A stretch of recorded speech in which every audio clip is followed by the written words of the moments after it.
चलिए, हमने क्या देखा था पिछले क्लासेस में, हमने क्या पढ़ा था, जल प्रदूषण के कारण पढ़े थे, उसका रोकथाम पढ़ा था, उसका प्रबंध पढ़ा था, उपचार पढ़ा था।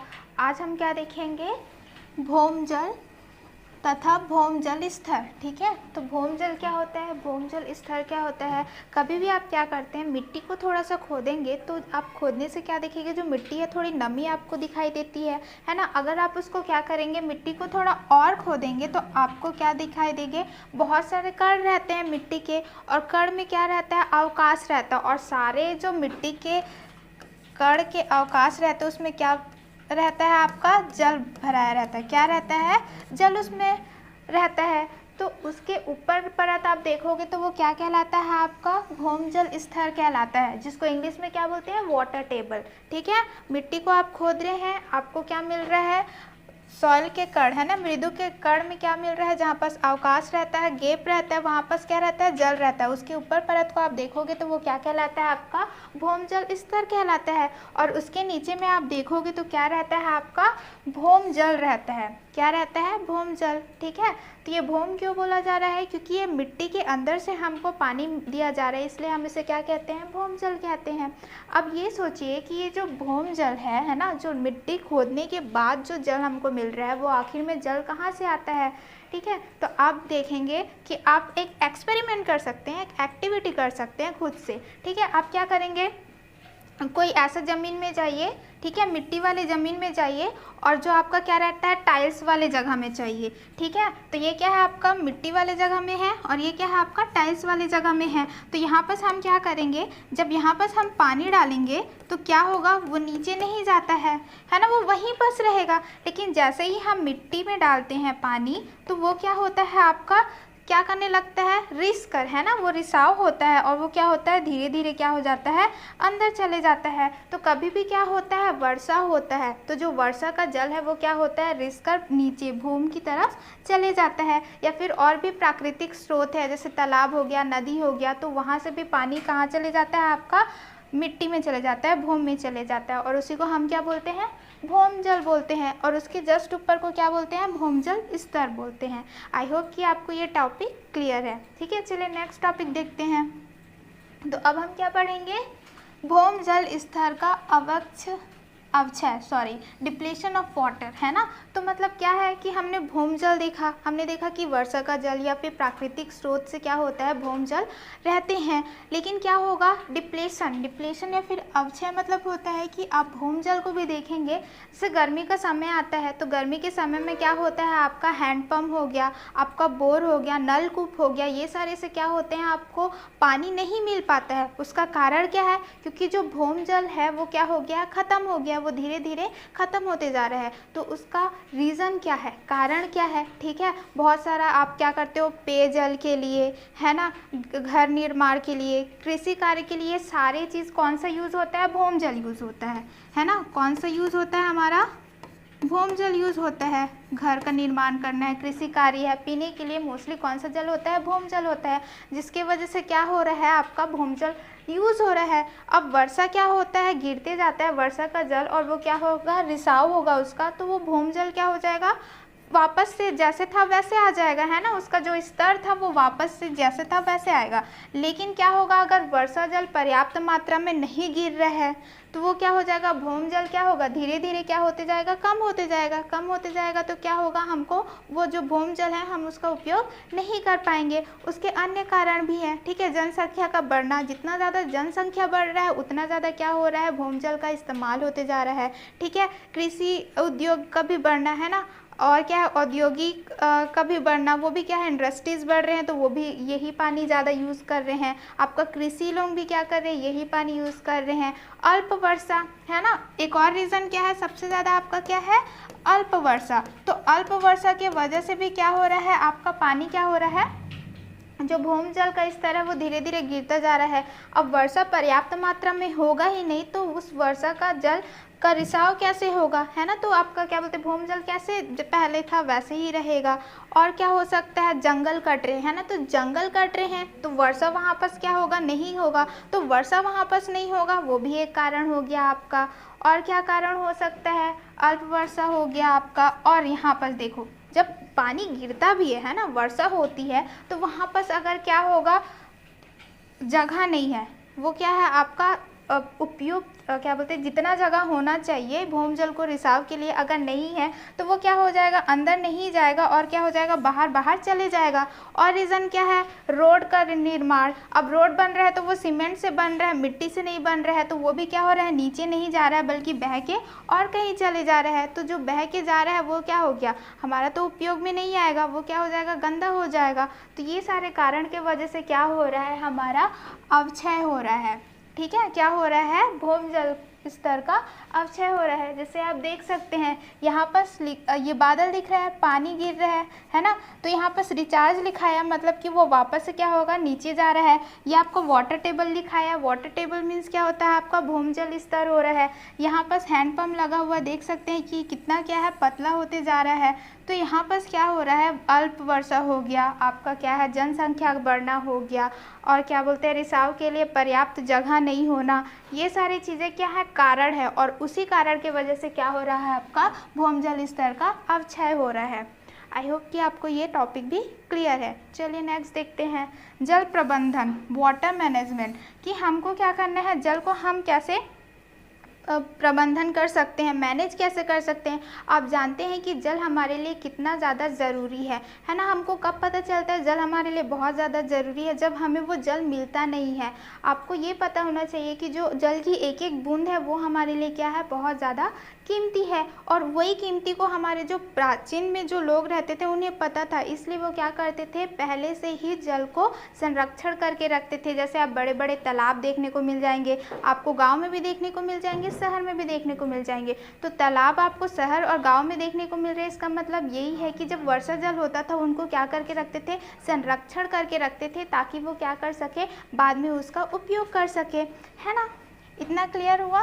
तो देखिए अब हम देखेंगे कि यहाँ पर एक एक्टिविटी है, आपको भी क्या करना है, सहायता करना है कि आप जल को क्या कर सके, मैनेज कर सके, कि आप भी व्यर्थ क्या करें, जल को ना फेंके। तो उसके लिए यहाँ पर एक सारणी दी हुई है जिसमें लिखा हुआ है कि आप क्या क्या कार्यकलाप कर रहे हैं, हाँ या नहीं में आपको उत्तर देना है। तो सबसे पहले यहाँ पर बोला गया है कि नल खुला रख कर अधिक जल द्वारा दांत मुंह धोते हैं तथा स्नान करते हैं। क्या आप क्या करते हैं, कभी भी आप क्या कर रहे हैं, ब्रश कर रहे हैं, नहा रहे हैं, तो आप जल को क्या कर दे रहे हैं, जो नल है उसको खोल दे रहे हैं और वहाँ पर पानी बह रहा है और आप थोड़ा सा ही उसका उपयोग कर रहे हैं।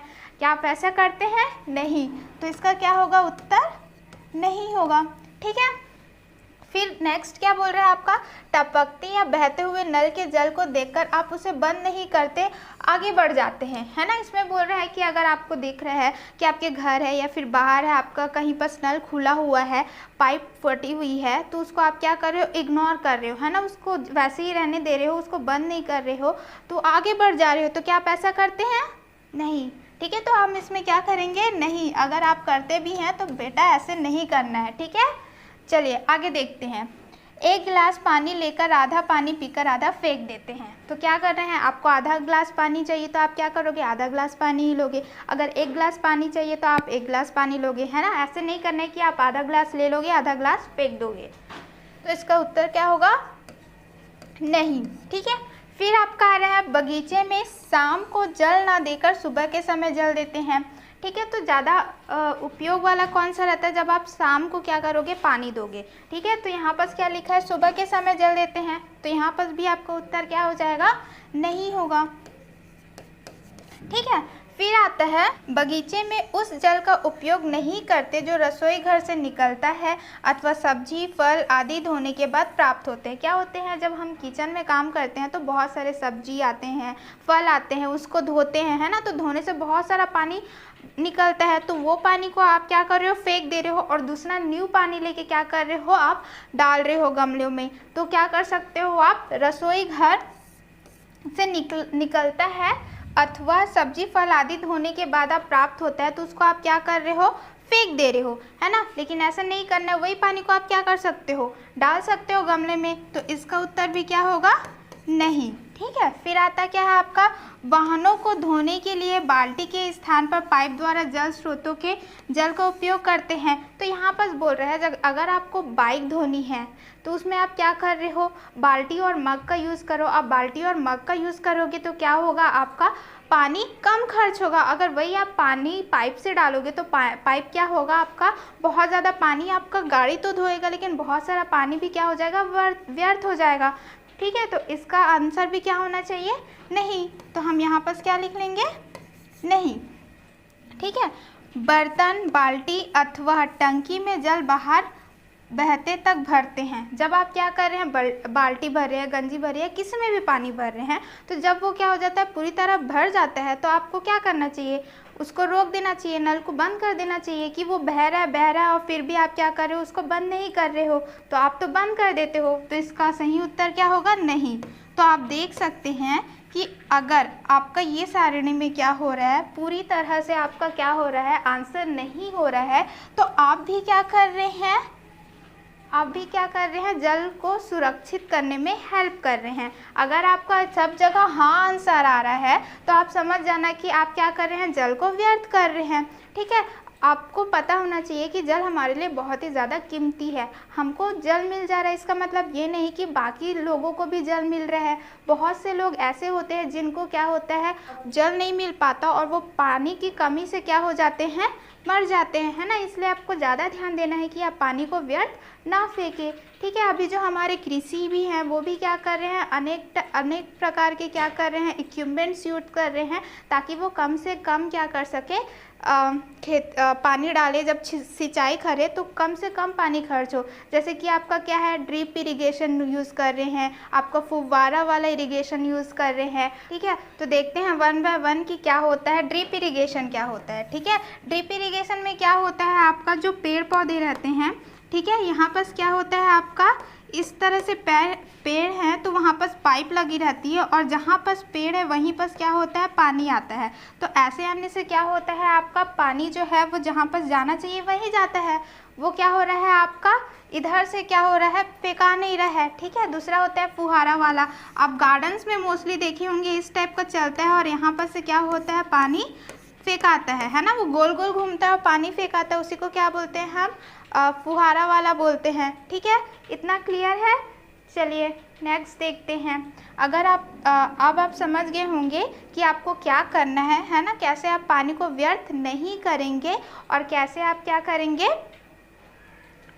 जल को मैनेज करेंगे। ठीक है, अब हमारा क्या है, लास्ट टॉपिक क्या है आपका, रेन वाटर हार्वेस्टिंग। मतलब कि क्या होता है, जो जल वर्षा रहता है उसको आप कैसे बचा के रख सकते हैं, है ना। तो यहाँ पर आप क्या करेंगे, जो जल वर्षा रहता है उसको हम क्या करते हैं, एकत्रित करते हैं एक जगह पे और उसको बाद में क्या करते हैं, उपयोग करते हैं। तो क्या बोलते हैं, रेन वाटर हार्वेस्टिंग या फिर आपका क्या है, वर्षा जल संग्रहण किसको बोलते हैं।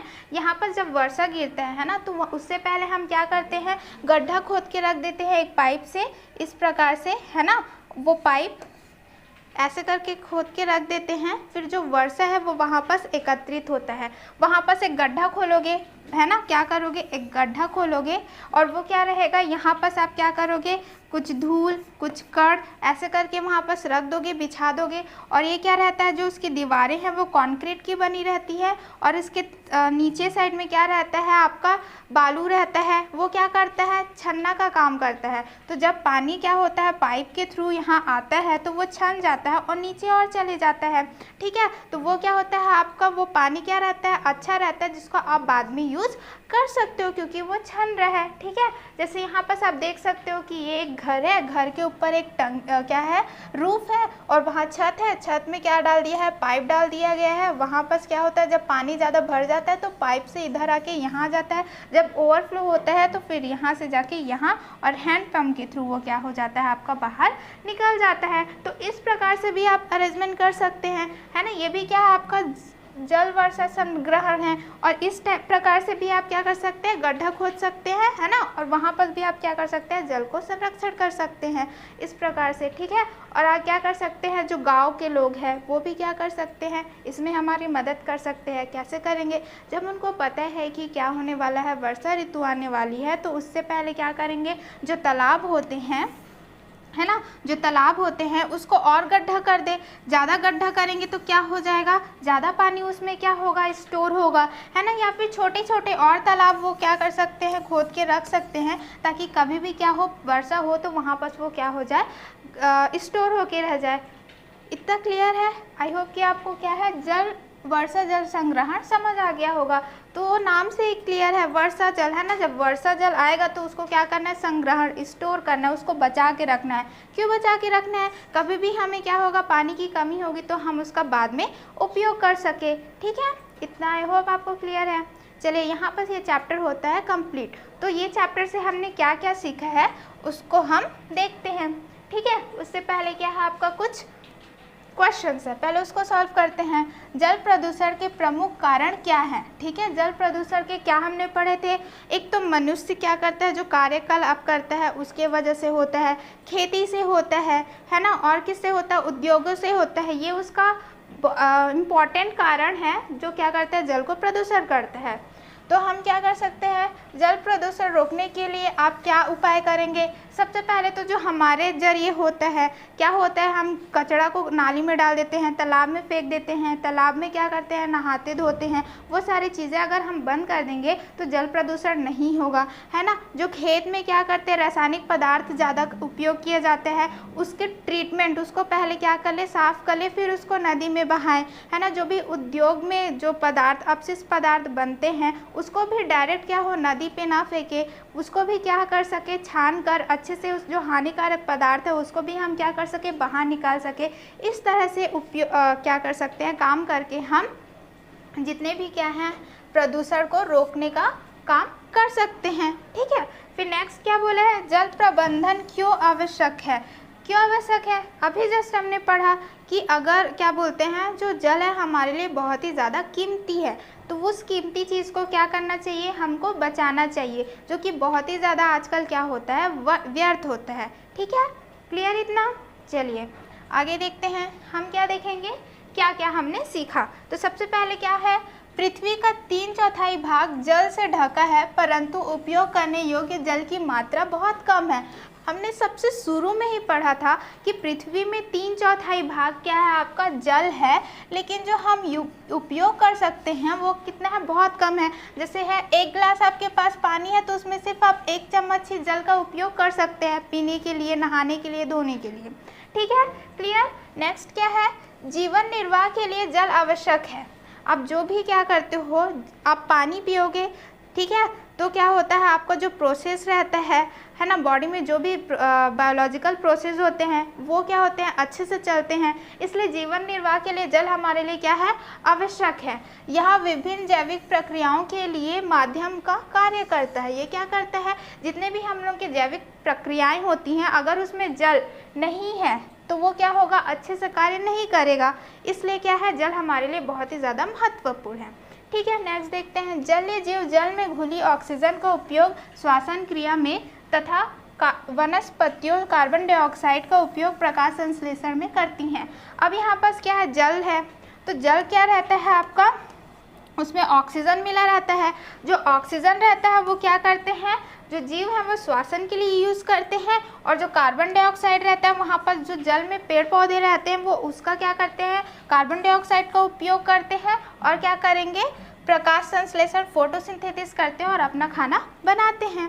ठीक है, नेक्स्ट देखते हैं, पेयजल निलंबित अशुद्धियों तथा सूक्ष्म जीवों में से मुक्त होना चाहिए।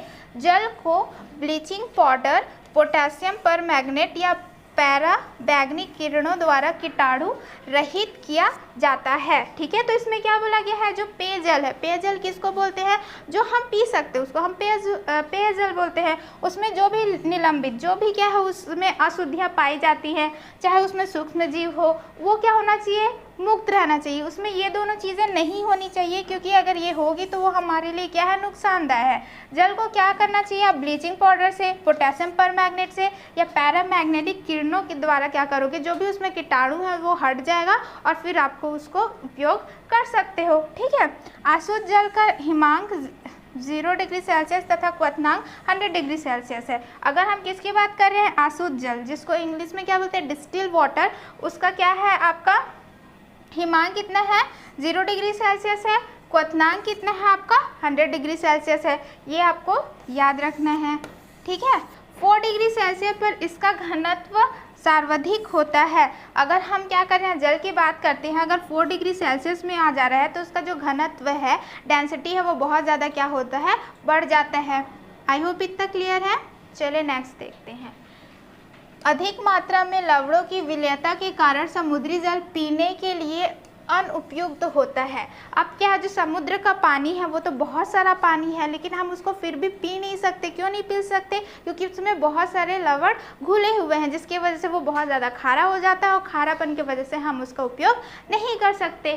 ठीक है, जल का घनत्व अधिक तथा बर्फ का घनत्व कम होता है। क्या बोला गया है यहाँ पर? जल का जो घनत्व है वो बहुत ज़्यादा है, किससे? बर्फ के घनत्व से। ठीक है, जल एक सार्वत्रिक विलायक है। विभिन्न पदार्थों की जल में विलयता भिन्न भिन्न होती है। ठीक है, तो ये क्या है? सार्वत्रिक विलायक है, मतलब कि पानी में आप कुछ भी विलय को डालोगे वो घुल जाता है, लेकिन हर एक विलय का अलग अलग क्या होता है, घुलता है। जैसे एग्जाम्पल हम ले रहे हैं, अगर नमक ले रहे हैं तो वो 5 चम्मच घुल रहा है। ठीक है, अगर हम शक्कर ले रहे हैं तो वो 4 चम्मच घुल रहा है। तो इस तरह से हम देख सकते हैं कि जो विलयता रहती है वो क्या होती है, अलग अलग पदार्थ की अलग अलग होती है। ठीक है, जल हाइड्रोजन तथा ऑक्सीजन से मिलकर बनता है। आप इसका फॉर्मूला ही देख लीजिए, H2O आप लिखते हैं तो वो किससे बना हुआ है? हाइड्रोजन से बना हुआ है, ऑक्सीजन से बना हुआ है।